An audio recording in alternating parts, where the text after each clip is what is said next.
पनवेल महानगरपालिकेच्या आगामी स्थानिक स्वराज संस्था सार्वत्रिक निवडणूक 2025-2026च्या पार्श्वभूमीवर भारतीय जनता पार्टीने आपली निवडणूक तयारी अधिक भक्कम करत महत्त्वाची नियुक्ती जाहीर केली आहे. रायगड जिल्ह्यातील अनुभवी, कणखर आणि संघटनात्मक कामाचा दांडगा अनुभव असलेले रामशेठ ठाकूर यांची निवडणूक प्रभारी म्हणून नियुक्ती करण्यात आली आहे. भारतीय जनता पार्टी महाराष्ट्र प्रदेशाध्यक्ष रवींद्र चव्हाण यांच्या स्वाक्षरीचे नियुक्तीपत्र दिनांक 17 डिसेंबर 2025 रोजी जारी करण्यात आले असून पनवेल महानगरपालिकेच्या निवडणूक प्रक्रियेची संपूर्ण धुरा रामशेठ ठाकूर यांच्या खांद्यावर सोपवण्यात आली आहे. भाजपच्या दृष्टिकोनातून पाहता निवडणूक जिंकण्याचे अचूक कौशल्य, लोकांशी थेट संवाद आणि जनमानसात निर्माण केलेला विश्वासार्ह प्रतिमा ही रामशेठ ठाकूर यांची मोठी ताकद मानली जाते.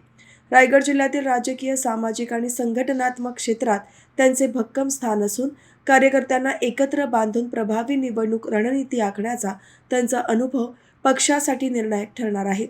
पनवेल महानगरपालिकेची निवडणूक भाजपसाठी अत्यंत महत्त्वाची असून रामशेठ ठाकूर यांच्या नेतृत्वाखाली पक्ष अधिक संघटित होऊन निवडणूक रणांगणात उतरल्याने भाजपची विजयाची दिशा अधिक स्पष्ट होत असल्याचे राजकीय वर्तुळात बोलले जात आहे.